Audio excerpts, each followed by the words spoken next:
Muchas gracias, presidenta, vicepresidente, y me van a permitir que salude también a la letrada de esta comisión por la estima que le tengo de otros tiempos y mantenida. No voy a tardar ni un solo instante en decir que esta comparecencia a petición propia y de otros grupos en esta comisión que se dedica específicamente al debate parlamentario sobre la igualdad, que es el núcleo de la democracia, es especialmente querida para mí, en términos políticos y en términos también personales. Lo es porque, como decía la presidenta, la primera vez que se creó esta comisión de manera permanente y con rango legislativo en esta Cámara, se hizo teniendo yo la inmensa suerte de presidirla y tengo unos extraordinarios recuerdos del trabajo. Aún quedan aquí portavoces, señorías, que compartieron aquellos momentos y por eso créanme que le digo que vengo extraordinariamente entusiasmada y con muchas expectativas del trabajo que podamos realizar. Por eso les decía que no pierdo ni un solo instante para decirle que en esta comisión lo que dependa del Gobierno y de mí misma como ministra de Igualdad no va a quedar por hacer, no va a quedar por compartir, por coordinar, por reflexionar, por asumir, por pactar, porque tenemos en nuestras manos la enorme responsabilidad de emitir señales eficaces e inteligentes con algunos problemas que son los problemas más graves de la convivencia y de la democracia a la que todos servimos, cada uno desde nuestras diversas responsabilidades. Entiéndanme y créanme que no voy a tener otro ánimo que este constantemente, entendiendo que tenemos posiciones diversas, a veces simplemente de matices, a veces no tanto, pero en cualquier caso, este, sin duda para mí, es el lugar desde donde tenemos que mantener firmeza y unidad en todo lo posible, porque seguramente eso es lo que esperan las ciudadanas y los ciudadanos ahí fuera, que están esperando de nosotros un trabajo lo más responsable y también lo más impecable posible. Y desde esa posición voy a trazar las líneas sobre las que el Ministerio de Igualdad se va a mover, el Gobierno en su conjunto se va a mover y esperando, repito, un trabajo eficaz para todos y para todas. Yo quiero empezar esta exposición recordando que en estos momentos, a la altura de este año, desgraciadamente tenemos 21 mujeres asesinadas. Las últimas en muy poco espacio de tiempo, en diferentes condiciones, unas sin denuncia, otras con denuncia y con una protección que ha fallado, pero en cualquier caso delante de un verdadero horror de esta sociedad. De esta sociedad, del Estado, de los poderes públicos, de las responsabilidades de todos y de cada uno de nosotros, particularmente las mías. Y lo expongo en el frontispicio de mi intervención por la gravedad del asunto, porque necesitamos no solamente tomar decisiones que de alguna manera están enmarcadas en el Pacto de Estado contra la violencia de género, sino porque necesitamos seguir avanzando en la conciencia de una sociedad, en el clima ambiente donde el machismo llega hasta el extremo del asesinato de las mujeres. Porque tenemos, desde que existen estadísticas, 25 niños y niñas víctimas, también víctimas de esta situación, a los que hemos de proteger y a los que hemos de ofrecer la solidaridad máxima que un Estado como el nuestro tiene y debe colocar en la mesa, pero también con una propuesta. Nadie sabe por qué razón, o mejor dicho, todos sabemos por qué razón, pero haré ese artilugio verbal. Las mujeres asesinadas las contamos por años. Pareciera que, contadas por años, nos resulta que son menos. Pero desde que tenemos estadísticas llevamos 945 mujeres asesinadas. Y a partir de este momento, desgraciadamente, ojalá no tuviéramos ni tengamos que hacerlo, pero cuando vuelva a ocurrir, las vamos a computar en su cómputo total. La sociedad necesita saber a cada instante que tenemos que reaccionar frente a esta situación dolorosísima, que el cómputo es enorme, tremendo. Con una sola ya es una tragedia, pero son 945 desde que tenemos estadísticas. Fuimos un país pionero para contabilizar y para sacar a la luz pública los asesinatos de las mujeres a mano de sus parejas. Fuimos un país que enseñó el camino a otros a que la única manera de atajar la violencia machista contra las mujeres, la inseguridad con la que muchas mujeres viven, era necesario aflorarla, que la sociedad la supiera y no callarla, no opacarla en ese ámbito donde el patriarcado la coloca tradicionalmente en lo que era ámbito privado o relaciones personales. Fuimos un país que en su momento trazó ese camino y le siguieron otros. La mejor manera de resolver estas tragedias es enfrentarse con ellas, ser sinceros con la realidad y poder ser eficientes en su atajo. Así que a partir de ahora, la sociedad, todos nosotros, con nuestras diversas responsabilidades, tendremos que entender que este cómputo es global y esa es la tragedia en la que andamos. Créanme que la eficiencia de todo lo que se hace, de todo lo que hagamos, de lo nuevo que podamos aportar, tiene mucho que ver con la conciencia de una sociedad, con la prevención de la violencia, con la educación en las aulas, con un clima ambiente que entienda que este es el principal problema de seguridad que afrontamos, porque lo tiene que afrontar más de la mitad de la población de nuestro país. Esta situación la tenemos enmarcada en el Pacto contra la Violencia de Género, que yo les diré tres cosas. Una, desde el Gobierno aspiramos a mantener la lealtad, el compromiso. Nosotros fuimos un grupo parlamentario y un partido político que ayudó todo lo que pudo, todo lo que se nos demandó al anterior Gobierno en este asunto. Y lo hicimos por convicción, lo hicimos con sinceridad.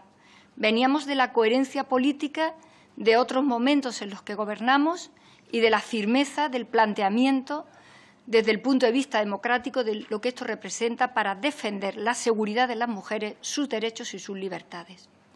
Da igual en la posición en la que la política constitucional nos coloque a nosotros. Da igual. Los socialistas y las socialistas siempre estamos en ese sitio. Desde ahí y ahí no nos vamos a mover. Pedimos coordinación, pedimos lealtad, pedimos que la imagen de unidad no se quiebre nunca frente a esta situación, incluso con los fallos que podamos cometer, por supuesto, los que pueda cometer el Gobierno. Porque este no es un asunto en el que podamos andar con las discrepancias y con la lucha legítima política, porque este es un asunto en el que esta sociedad, España, en otras ocasiones y en parangones que no vienen al caso, ha sabido estar unida y firme, y se lo pido de particular manera en este asunto. El pacto, con las correspondientes medidas, 214 medidas, está en vigor. Los presupuestos previstos, después también de una enmienda del Grupo Socialista, están en marcha. Nosotros, como Gobierno, pretendemos sacar adelante todas las medidas legislativas. Ya hay una importante, la reforma de la Ley Orgánica del Poder Judicial, que significa una profundización en la formación, en el acceso y en la interpretación de la justicia acorde con la igualdad que la ciudadanía practica, acorde con una democracia que se tiene que alejar radicalmente del patriarcado y de una mirada sexista también cuando se interpretan las normas. Vendrán el resto de las modificaciones legislativas. Una parte importante, salvo una, ya están registradas en esta Cámara. Y en ese ámbito, que es el del debate parlamentario y el de los acuerdos legislativos, le pido, como decía antes, lealtad, coordinación y esfuerzo de todos. Todos somos conscientes de cuáles son las circunstancias parlamentarias en las que nos movemos, pero si lo somos para algunos otros temas importantes del amplio espectro en el que se mueve la agenda política de nuestro país, en este deberíamos de hacer un esfuerzo generoso entre todos. De nuestra parte lo haremos, del Gobierno y del grupo parlamentario que fundamentalmente sostiene al Gobierno. Lo haremos en un ámbito que particularmente me preocupa, la devolución de algunas competencias a los ayuntamientos. En los ayuntamientos, particularmente, salvo en las grandes ciudades, en los ayuntamientos está el lugar de amparo cercano de muchas mujeres que no saben a dónde acudir, por su formación, por los niveles de marginación y de penuria sobre los que viven, solo aciertan a ir a sus ayuntamientos, de cualquier tamaño y en cualquier lugar de todo el territorio del Estado español. Ese es un espacio donde hemos de esforzarnos en hacer las políticas de prevención y de auxilio, de amparo, diría yo, no solamente de ellas, sino también de sus hijos y de sus hijas, de los menores. Los ayuntamientos tienen que estar fortalecidos en competencias de políticas sociales para este efecto particular. Tienen que estar dotados de recursos económicos para poder tomar las primeras decisiones, porque sabemos que las primeras decisiones acaban siendo determinantes para parar lo que luego deviene en tragedia inevitable. Les pido particular esfuerzo en este asunto. Se debatió largo y tendido en esta comisión. Yo les felicito a sus señorías. Conozco muy bien, de otro lado, el esfuerzo que esta comisión ha hecho en el debate del pacto y creo que sus señorías tienen mimbres sobrados para poder debatir las reformas de las leyes. Una ya se ha hecho, esta particularmente me resulta importantísima para poder sacar adelante algunas de las modificaciones que el pacto contiene. Nos disponemos en este ámbito a hacer un esfuerzo presupuestario mayor del que ya existe, porque nos parece que los 20 millones que van dedicados a ayuntamientos son escasos. Escasos si queremos que la red arterial de nuestros municipios, de nuestros pueblos, de todo tipo de tamaño y, naturalmente, abarcando a toda España, se puedan convertir en lugares que amparen rápidamente a las mujeres. Esto me preocupa porque esto significa trabajar en la prevención. Hay que trabajar en la prevención.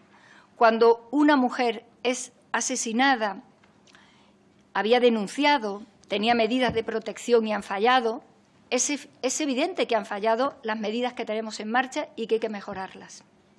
Todo se mejora con recursos. Hay cosas que se mejoran con conciencia, como todas sabemos. Es evidente que hay mujeres que no denuncian. Estas son más difíciles todavía de proteger porque necesitamos prevenir, educar y concienciar para que todas ellas sepan que deben dar el paso al frente hacia su libertad y hacia su seguridad, porque la solidaridad de un país democrático como el nuestro las está esperando para ayudarlas, y lo tienen que saber.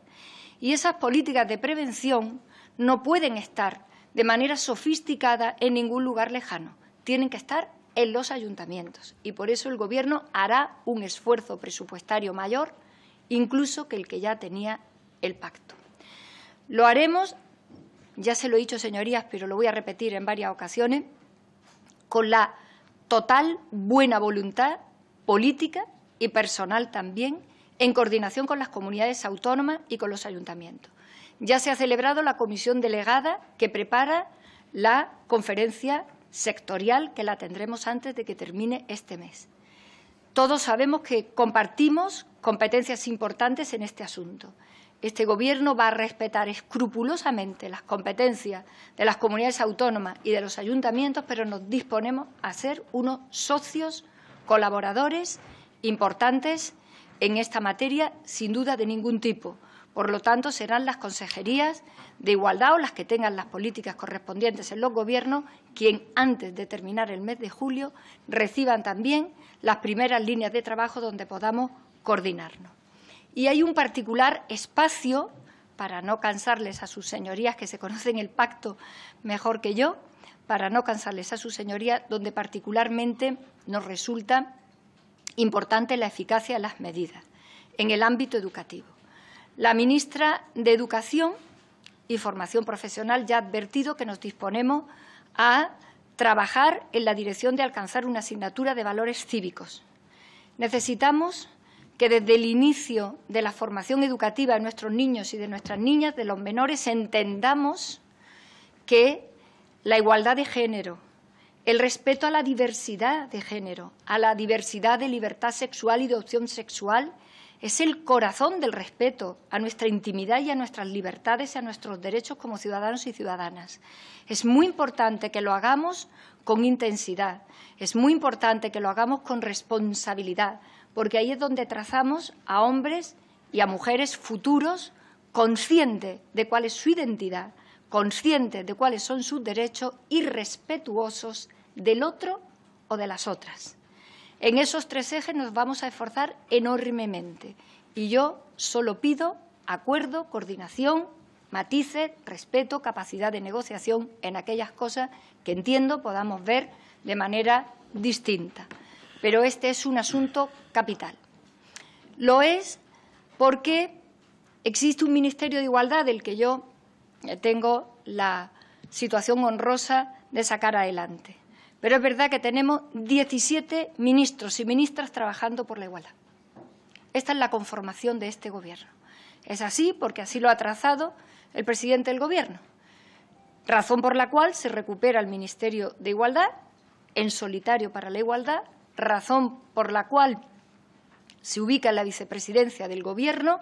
Como todo el mundo sabe, ahí está radicada la competencia de coordinar al Gobierno y han visto sus señorías como otros ministros y ministras en las comparecencias en esta Cámara han hecho ya propuestas de igualdad de género, de feminismo, de respuesta democrática a lo que no es nada más y nada menos que el eje de la democracia, el respeto a más de la mitad de la población en sus derechos y en sus libertades. Hemos creado una dirección general en el paraguas de la Secretaría de Estado de Igualdad. Su secretaria está aquí, por cierto, dispuesta siempre también a comparecer cuando sus señorías lo requieran. Una dirección general para la igualdad de trato y diversidad, porque no solo hablamos de la mayor de las desigualdades, de la mejor de las igualdades, que es la que atraviesa a todo el planeta, que es la de hombres-mujeres, sino también de otras desigualdades que afectan por otras razones, artículo 14 de nuestra Constitución, y que este Ministerio tiene también que atender y amparar. Creamos esta dirección general por primera vez y atendemos en otra dirección el paraguas extraordinario que representa la igualdad para entender la propia democracia. Esto significa, señorías, que este Gobierno y este Ministerio de Igualdad no haremos eso que al patriarcado le conviene tanto, que es mujeres haciendo política para mujeres. Este es un Gobierno que hará políticas feministas, es decir, propuestas de transformación de la propia democracia, propuestas de transformación de la agenda política de un Estado como el nuestro, que en otros momentos fue también vanguardia en el mundo de decisiones importantes, de leyes de igualdad que sirvieron de ejemplo a muchos Estados del mundo y que ahora nos disponemos a continuar coherentemente esa senda trazada. 40 años después de vida democrática en nuestro país, por fin, una historia estable y madura de convivencia democrática, ha llegado el momento de no soportar ni una cifra más de discriminación de las mujeres. Sus señorías saben como yo, a nadie se le escapa, que esta no es una situación ni fácil ni rápida. Es remover a una sociedad desde sus elementos más telúricos, más ancestrales, de todo lo que representa heredar en siglos y siglos una conformación discriminatoria de la mitad de la población. Sabemos perfectamente que esta no es una cuestión ni rápida ni que se pueda hacer en solitario, pero también sabemos desde el Gobierno que ha llegado la hora de empezar a trabajar de manera mucho más profunda, de manera completamente transversal en todas las áreas de Gobierno, en remover, como dice el artículo 9.2 de nuestra Constitución, todos los obstáculos que impiden la igualdad real, la igualdad material, no solamente la formulación teórica de la igualdad, que esa está alcanzada y que si nos removemos obstáculos no se mueve de su formulación teórica o se mueve poco o se mueve lenta. Y en esa disposición, repito, este es un Gobierno de altísimo compromiso. Quería empezar a desgranar los compromisos y las líneas de trabajo en este concepto que sus señorías ya han advertido claramente, que se trata de la seguridad de las mujeres. En el cuerpo de las mujeres, en cualquier lugar del mundo, ocurren muchas circunstancias que lo cosifican, que lo mercantilizan y que lo colocan en un lugar de inseguridad constante. La principal tarea de un Estado democrático es garantizar, pues, la seguridad de nuestra vida física, también de la vida integral de las mujeres, como reza el concepto de dignidad de la persona en nuestra propia Constitución. Pero la seguridad es la principal circunstancia para que las mujeres puedan disponer de las libertades, de los derechos y de horizontes de progreso y de avance en las democracias y también desde las democracias, para recordar y acordarnos constantemente de cuáles son las situaciones terribles de las mujeres, de todas las mujeres, en cualquier lugar del mundo, en cualquier cultura, en cualquier Estado. Esta es una situación en la que estaremos permanentemente vigilantes. El último 8 de marzo nos devolvió un punto de entusiasmo y de alegría a todo el planeta, cuando muchas mujeres, en cualquier lugar del mundo, salimos a las calles a decir que sin nosotras no es democracia, que sin nosotras el mundo no camina en la dirección humana correcta, que sin nosotras las democracias tienen un defecto básico en todo su trazado. El 8 de marzo en nuestro país fue particularmente importante. Las españolas y muchos hombres dimos un recital de fortaleza democrática, de energía cívica, de lo que consideramos que tiene que hacer nuestro país. Esas mujeres y esos hombres que estuvimos en las calles, señorías, por mi parte, deben estar aquí presentes a cada momento, en esta comisión, en la parte en la que nos toca recoger lo que dijeron y lo que dicen, transformar en la medida de lo posible y con realismo las aspiraciones que se pusieron en ese justo lugar, el lugar donde la democracia y la participación política nos pertenece a todos y no es un capital exclusivo ni de lejos a quienes ostentamos honrosamente cargos públicos de representación. Así que les propongo que esta comisión escuche constantemente lo que allí dijimos y lo que se dice cada día en muchas situaciones que no pueden dilatarse ni un minuto más. No habrá políticas sectoriales para las mujeres, no habrá políticas sectoriales del feminismo como propuesta política de la democracia, entendiendo, señorías, como entiendo perfectamente, que cada uno de nosotros, de nosotras, nos moveremos en espacios diversos en ese paraguas, pero inexorablemente en ese espacio ya, porque las mujeres de este país y los hombres demócratas de este país nos han trazado el camino a quienes ejercemos las responsabilidades políticas y no podemos fallar. Es evidente que en ese ámbito el Gobierno está trabajando en una ley contra la trata. Nos parece que una de las circunstancias más despreciables de lo que les ocurre a las mujeres, de lo que nos ocurre a las mujeres, es los secuestros organizados, el crimen organizado, lo que representa el tráfico de mujeres fundamentalmente, pero también de menores, niños y niñas, con fines de explotación sexual. Las cifras de nuestro país son particularmente escandalosas, particularmente tristes.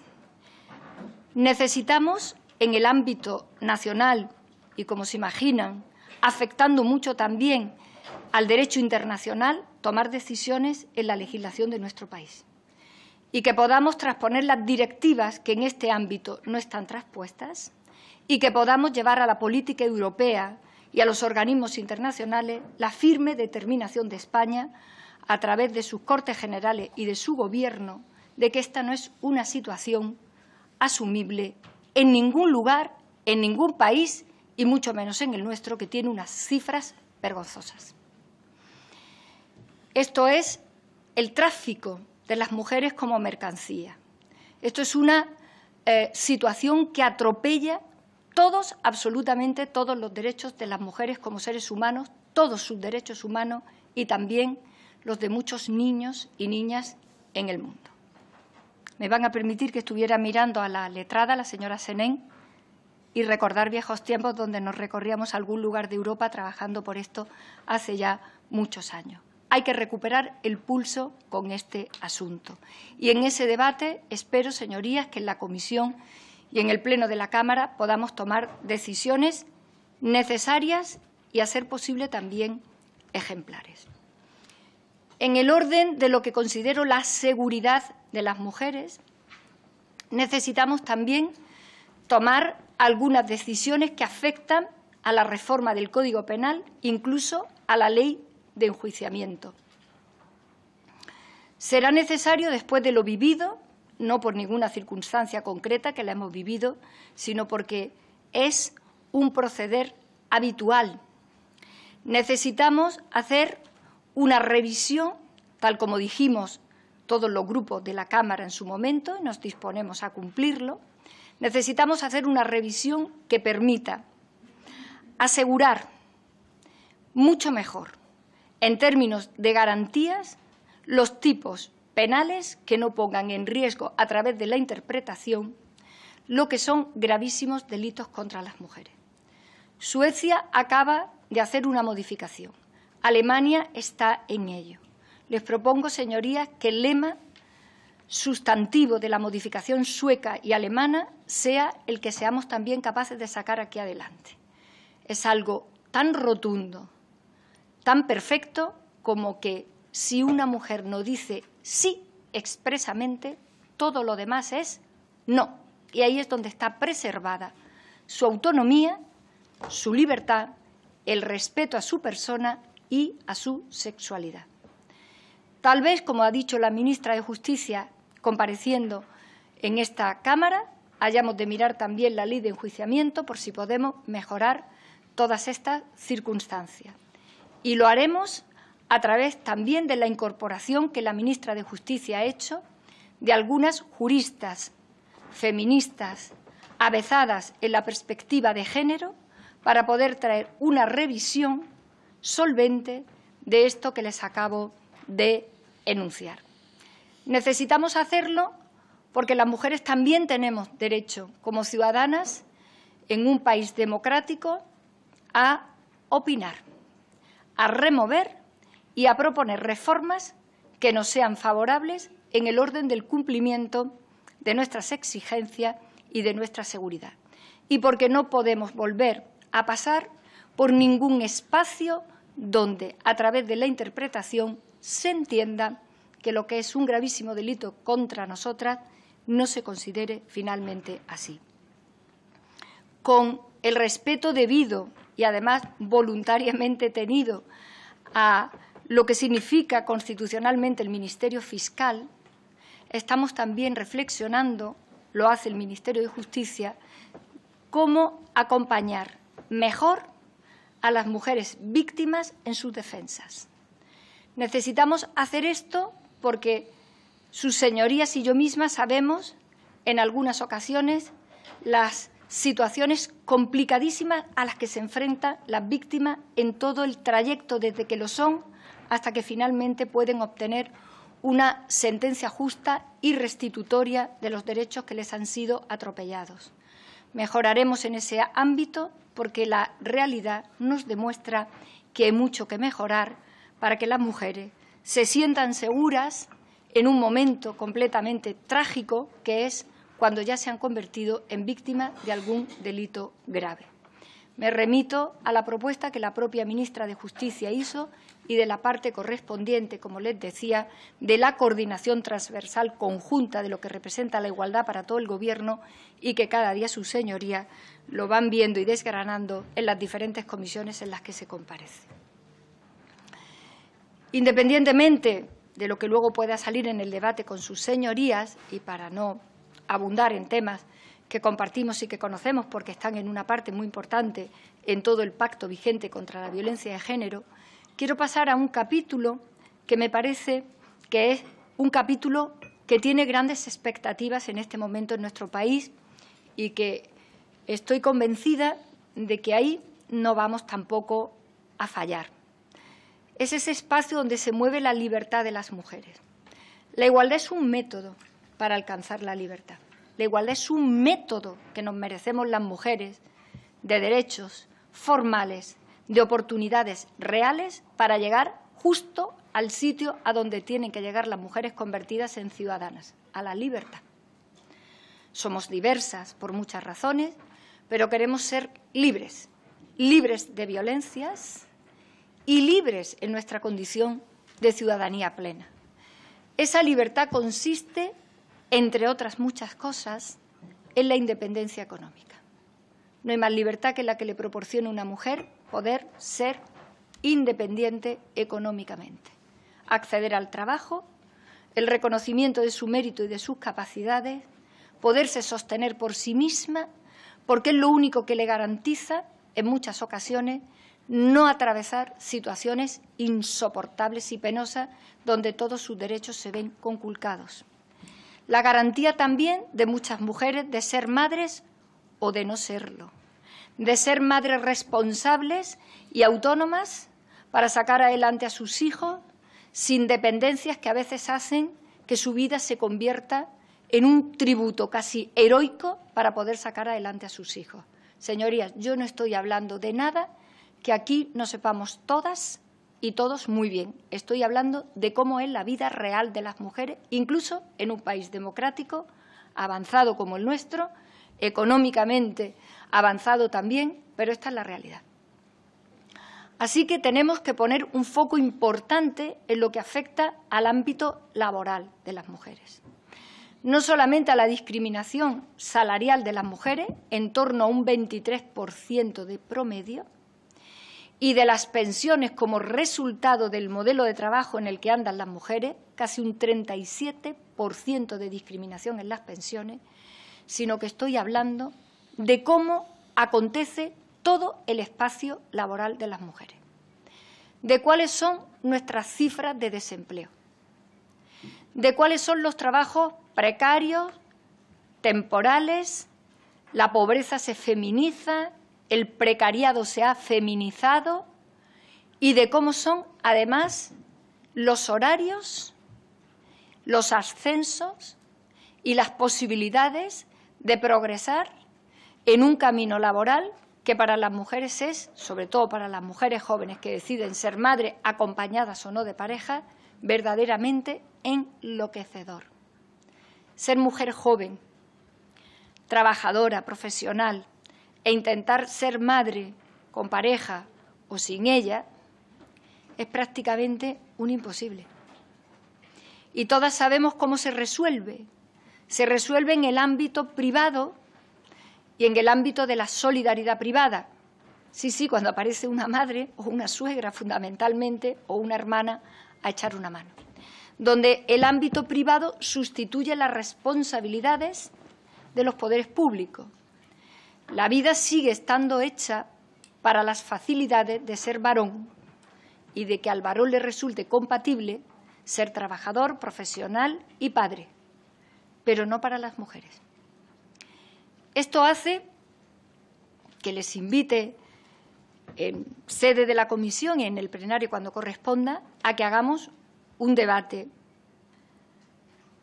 importante, profundo y generoso sobre una ley. Hay dos leyes, hay tres leyes registradas en esta Cámara, dos son de mi grupo y otra de otro grupo, pero yo creo que en esto hemos de ir todas a una. Da igual quién tiene la autoridad de las leyes, lo importante es el debate y los acuerdos para sacarlas adelante. Ya les he dicho, señorías, que este para mí va a ser el ámbito del trabajo y del acuerdo constante. Hay tres leyes en las que todas y todos deberíamos converger. Las mujeres tienen que tener fuerza en la negociación colectiva. El ámbito empresarial tiene que reconocer como derechos la corresponsabilidad de cómo las mujeres se convierten en madres, tienen hijos pequeños, solas o con sus compañeros, con los padres o con las madres o los padres, dependiendo la opción homosexual o heterosexual de ellas o de ellos. Y esto se tiene que convertir en un derecho, no en un asunto que se resuelve en la vía privada o en un asunto donde depende de si la empresa quiere o no quiere, tiene plan de igualdad o no lo tiene sensibilidad o no la tiene.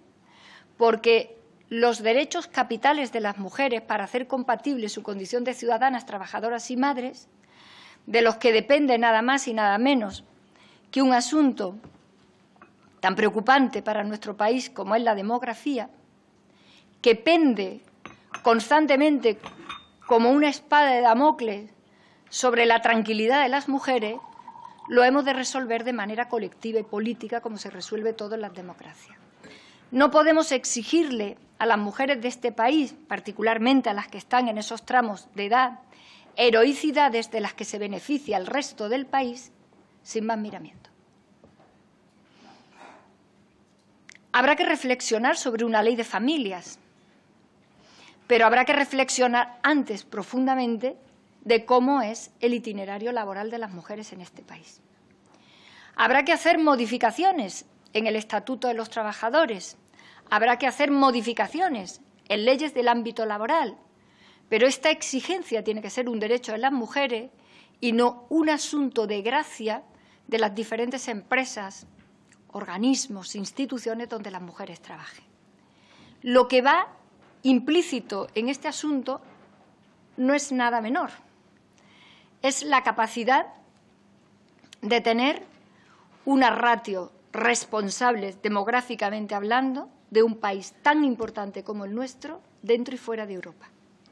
Y esto no puede echarse sobre la carga unipersonal de cada una de ellas, sino que lo tenemos que convertir, como ya dijo Simone de Beauvoir, lo personal es político y las mujeres tenemos que conseguir que nuestros problemas sean problemas políticos y no problemas personales, y no problemas privados, sino problemas políticos.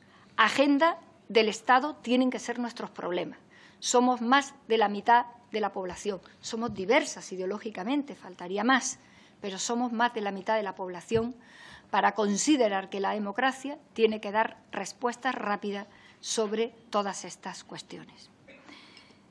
En ese debate en el que están previstos los permisos de paternidad y maternidad, todo lo que llamamos racionalización de los usos horarios y de los usos del tiempo, el Gobierno trabaja ya sobre una normativa que ofrezco, como no puede ser de otra manera, pero creo que es muy interesante. Yo llevo en este asunto muchos años de mi vida, Soy una defensora a ultranza de mejorar los horarios de este país. Formo parte de un organismo privado no público para la racionalización de los horarios españoles porque comparto, por sentido común con cualquiera, que uno de los problemas más graves que tenemos las mujeres son el uso del tiempo y el reparto del tiempo. ¿Claro? Mientras que esto no lo convirtamos también en un debate político, como ocurría con lo antedicho, seremos las mujeres las que resolveremos a costa de nuestro ocio, de nuestra tranquilidad, de nuestra salud, de nuestro equilibrio, todas las cuestiones que deberíamos de plantear de manera colectiva y de manera política. Sé que hay otros grupos trabajando sobre estos asuntos. Yo llevo muchos años porque formo parte de ese Comité Nacional y creo que hay una parte importante que afecta a los ayuntamientos, a incluso ayuntamientos que tienen ya algunas normativas con mayor o menor fortuna, porque depende también del pulso político que le pongamos a esto, pero les invito a sus señorías que este tema, que es un tema que ronda constantemente en el Congreso, en el Senado y en las instituciones, en todas, que este tema venga definitivamente aquí y entre todas y entre todos seamos capaces de tomar decisiones. Hay decisiones de horarios que le corresponden a las competencias de la Administración General del Estado, al Gobierno. Hay otras que les compete a los ayuntamientos y a las comunidades autónomas. Sin entrar en competencias que no procede en nuestro ámbito, seamos capaces de trazar algo que tenga que ver con unos usos horarios que mejoren algunos de los problemas que tiene este país. Tenemos graves problemas de fracaso escolar. Tenemos problemas casi de fórmula humana de las vidas que vivimos, de cómo atendemos a nuestros mayores, de cómo nos relacionamos con nuestras parejas o nuestra condición de de no parejas, de cómo hacemos compatibles los horarios del trabajo con las obligaciones afectivas y también con las necesidades individuales. Los datos que tenemos comparándonos con otros países europeos que tienen otros horarios más razonables son estremecedores. Dormimos menos, nos tomamos algunos medicamentos para dormirnos o para tranquilizarnos de manera excesiva en una vida que despliega una gran dosis de ansiedad. Las españolas somos, dentro del conjunto de las europeas, las que presentamos algunos perfiles de ansiedad más altos, y se debe en buena medida a cómo tenemos que afrontar los horarios para poder sacar todo esto adelante. Las estadísticas, ya les digo, señorías, que llevo en esto muchos años, porque me interesa mucho, son blanco sobre negro de cómo transcurren nuestras vidas. Hay algunos países que tienen decisiones sobre esto. Italia fue la pionera con la ley Trucco, pero hay algunos países que han tomado decisiones, incluso con horarios mejores que el nuestro, por tradición, por cultura, y a veces el debate nos lleva a España es un país, por suerte para nosotros, con mucho sol, con mucha luz, pero Grecia y Portugal, Italia tienen la misma luz y el mismo sol y tienen unos horarios que francamente son más fáciles de manejar para hacer todo este tipo de compatibilidades en nuestras condiciones, no solamente en mujeres, sino también de hombres. Cada día hay más hombres en familias monoparentales y mujeres en familias monomarentales, que son también particularmente perjudicados por unas fórmulas que ayudan muy poco a cómo trazar la vida. Una parte importante del fracaso escolar tiene que ver en cómo podemos atender a nuestros niños y a nuestras niñas, en qué horarios y de qué manera. Me van a permitir que de manera bastante sencilla en el lenguaje les diga que yo, que bueno, soy madre, soy abuela incluso, hace muchos años, como mensaje pedagógico, se decía que los tiempos que le teníamos que dedicar a los hijos no eran tanto la cantidad, sino la calidad. Estoy en desacuerdo con esto. Aquello circulaba y parecía que nos lo teníamos que creer y que era técnicamente correcto.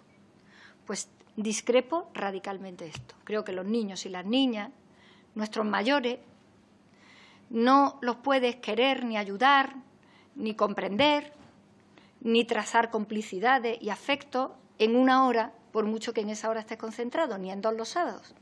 Se necesita algo que, por mucho que este mundo tecnológicamente avanzado, que cambia a la velocidad del rayo, lo humano sigue siendo humano. Y resulta que eso es cuestión de horas, con tus niños, con tus niñas, con tus parejas, con tus padres, con tus amistades, con quien sea. Necesitamos rehumanizar un poco el mundo y esa ha sido también una gran propuesta del feminismo en el ámbito ético. Así que necesitamos horas del día, que no se sustituyen con la intensidad y la calidad de las 2 horas semanales de la que nos hablaba esta propuesta pedagógica, repito, con la que discrepo absolutamente. Bien, ¿quién va a tener que hacerse cargo de abrir este debate en serio y sacarlo adelante?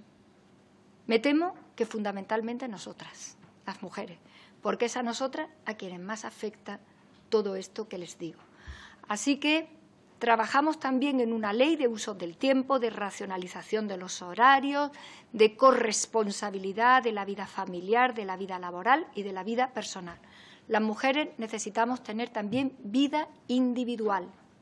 Vivamos con familias, sin familias, con hijos, sin hijos. Nos tenemos que reivindicar en el ámbito cívico de nuestras libertades, también en ese ámbito estrictamente individual en el que las mujeres abandonamos los cánones del machismo y del patriarcado, donde solo somos, como decía Rousseau en su Emilio, la Sophie de Emilio, un apéndice de la vida y del bienestar de los demás.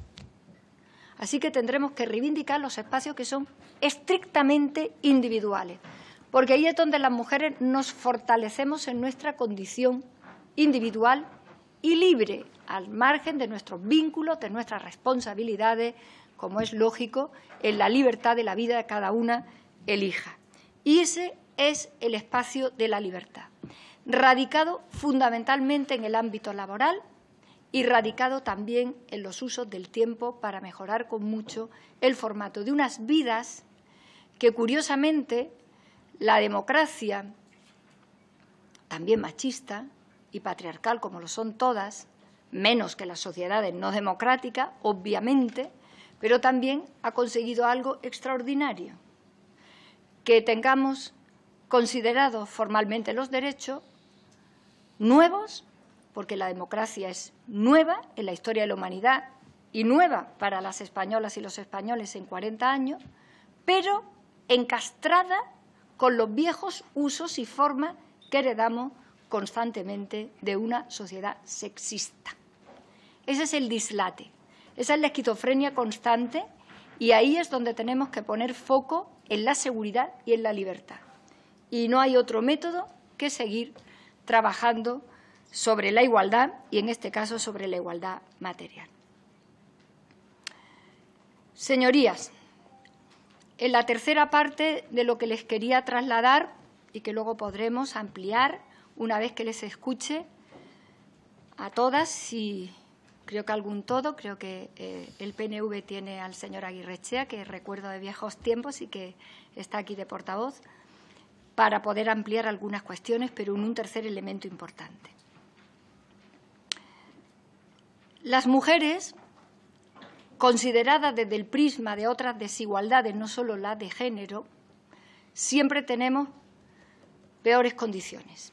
Siempre tenemos una última desigualdad injusta siempre sobre nosotras. Me refiero a sectores en los que particularmente va a trabajar el Gobierno.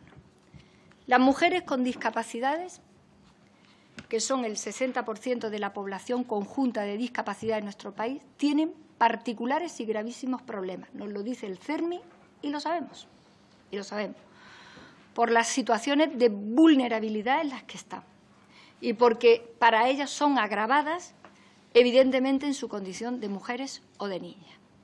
Habrá que hacer esfuerzo de modificación y de políticas que las protejan de manera particularmente cuidadosa, porque son víctimas extremadamente vulnerables en su defensa y en su autonomía. Así que particular foco sobre este particular colectivo dentro de las mujeres, que no somos un colectivo, somos las mujeres de este país y del mundo el único grupo humano que no somos colectivo, porque somos mayoría. El resto seguramente son colectivos, nosotras no. Sin embargo, estamos acostumbradísimas a que nos llamen colectivo y, sin embargo, somos el único grupo humano considerado como tal, que no puede ser colectivo porque somos mayoría en cualquier lugar del planeta. Las mujeres con discapacidad sí son un colectivo dentro de nosotras y necesitamos una mirada específica sobre ellas.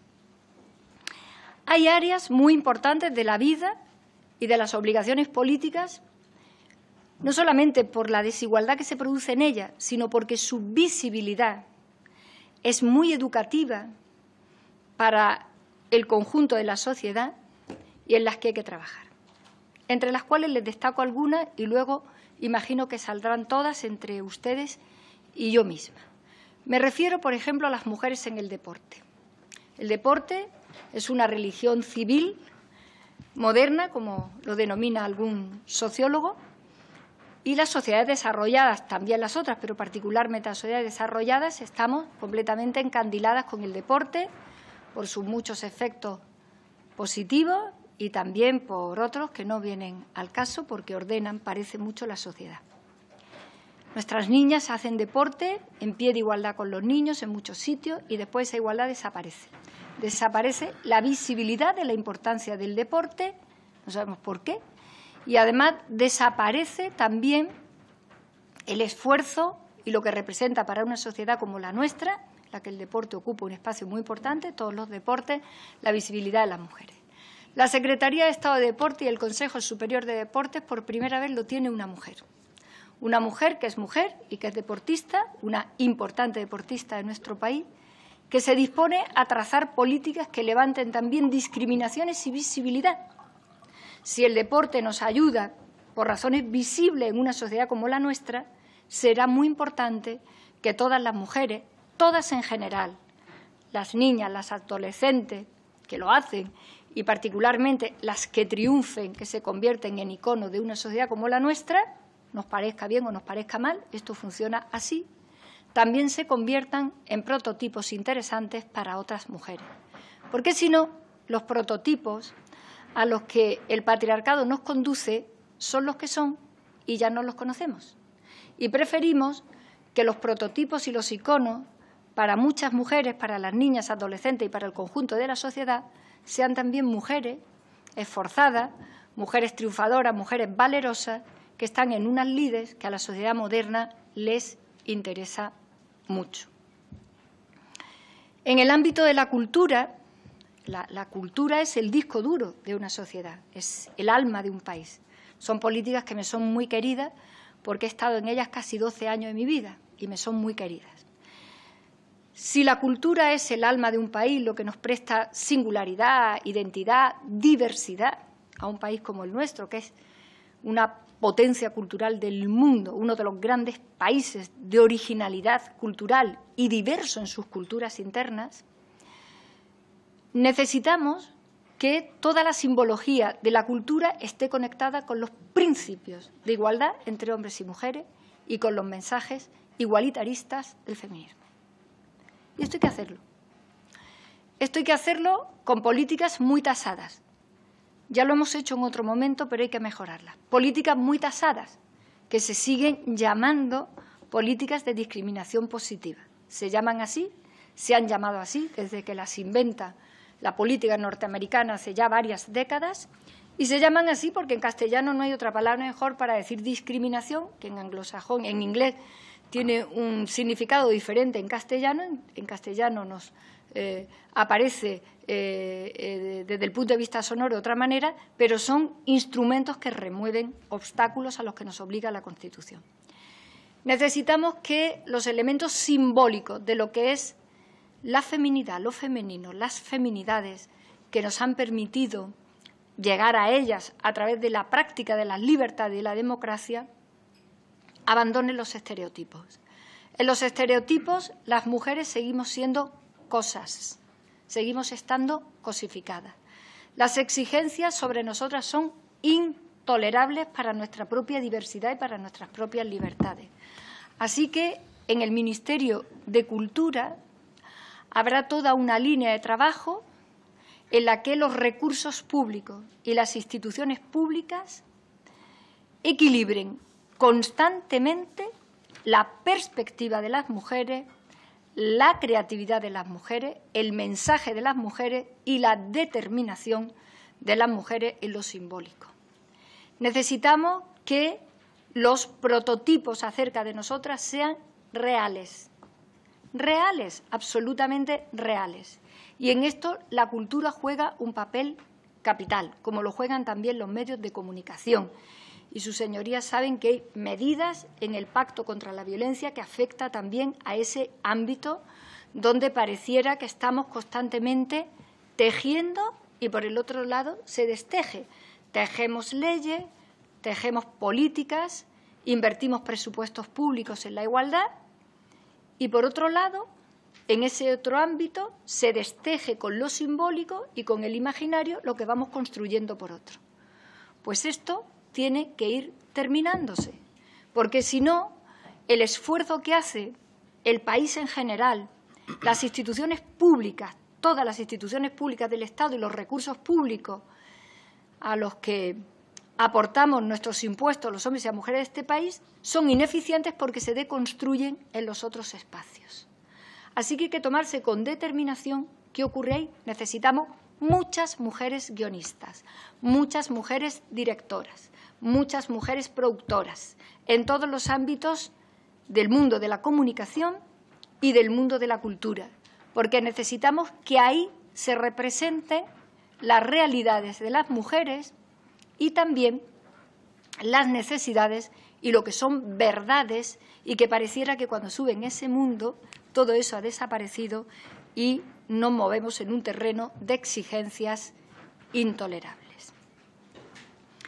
Necesitamos de una manera también muy importante atender a los problemas de casi 2,5 millones de mujeres inmigrantes, de los 5 que tiene nuestro país, procedentes de otras culturas, evidentemente en la plenitud de sus derechos en nuestro país, donde se producen otro tipo de discriminaciones contra ellas, dobles siempre, por su condición de mujeres, por su procedencia cultural, étnica, etcétera, religiosa también.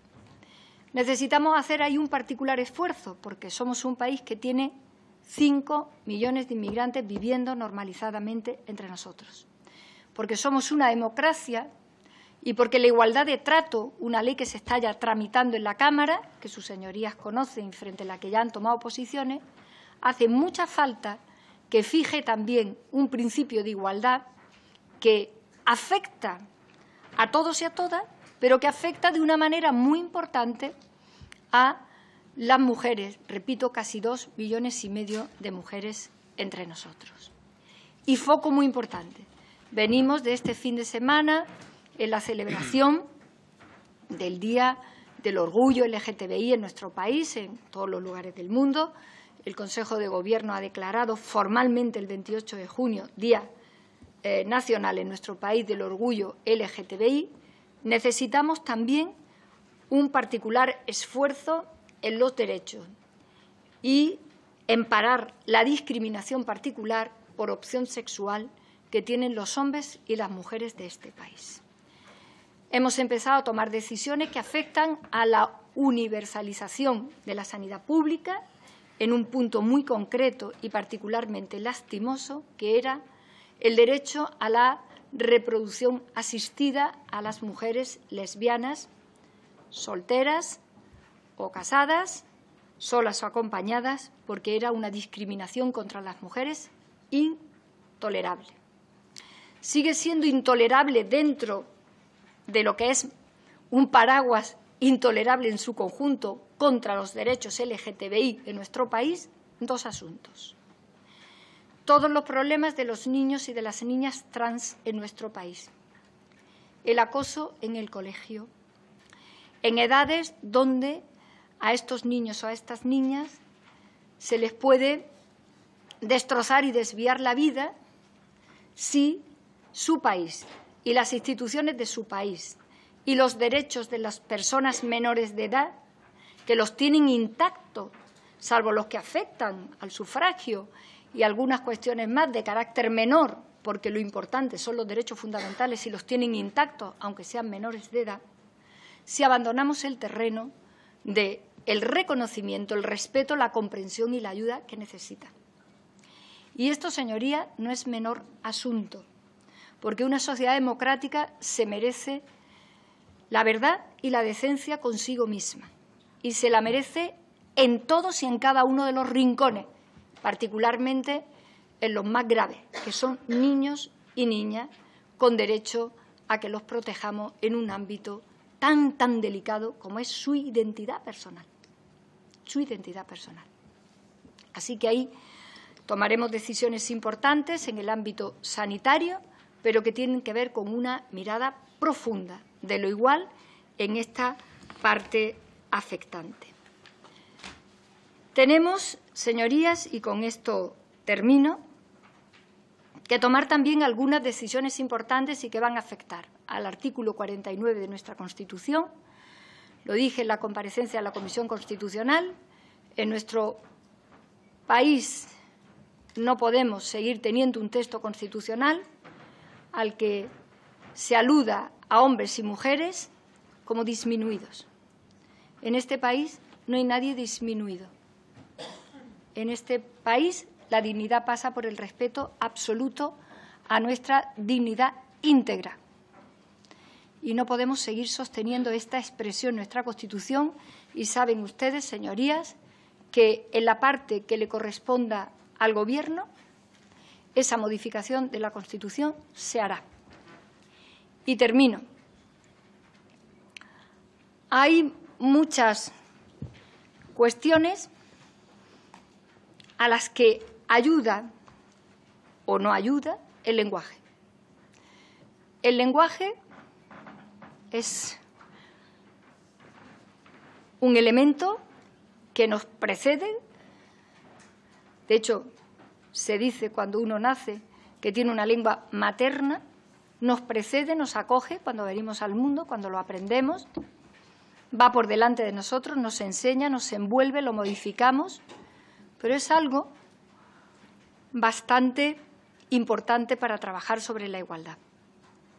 Lo sabemos, lo hemos sabido las mujeres, lo saben muchos hombres, lo que no se nomina no existe, como decía Wittgenstein, y nuestro cerebro funciona, como es lógico, con estereotipos acuñados tradicionalmente en los estereotipos patriarcales. Si hablamos en masculino, pues nuestro cerebro está viendo imágenes masculinas. Tenemos una Constitución en masculino, ¿bien?, que se corresponde a hace 40 años, en masculino. Hay ministros, hay diputados, hay presidentes, ¿no? Esta no es una reforma que afecte a la sustancia de la Constitución, evidentemente al contenido material, pero sí afecta a un plano muy importante, no solo simbólico. He encargado a la Real Academia, a la red de nuestra lengua, he encargado un estudio sobre la adecuación de la Constitución a un lenguaje inclusivo, correcto y, en este caso, verdadero a la realidad de una democracia que transita entre hombres y mujeres. En cuanto que ese estudio se realice, lo traeré a esta comisión y después imagino que a otra, además de esta, la constitucional, porque independientemente de que en algún momento nuestro sistema político y, sobre todo, la vida cívica de este país, el debate social, se pueda abrir o no abrir paso para la reforma de la Constitución, ese es otro tema en el que llegará o no llegará el momento y cada partido, cada grupo fijará sus opciones si las tiene, independientemente, repito, de la reforma de la Constitución, si llega, cuando llegue, no empece a lo que digo a sus señorías en este momento, sí que será necesario empezar por tener un texto de la Constitución que nos incluya a las mujeres. Lo haremos como la Real Academia nos indique y lo plantearemos porque consideramos que hay que empezar a construir de abajo arriba y, en este caso, también de arriba abajo. Cuando este Gobierno feminista, con más mujeres y hombres, fuimos a la toma de posesión, algunas nos costaba trabajo prometer como ministros, fundamentalmente porque éramos ministras. Les emplazo a sus señorías a que esta propuesta que hago nos convoque a todas y a todos, inmediatamente que esté dispuesto el informe que la Real Academia de la Lengua ya tiene encargado de mi parte. Gracias.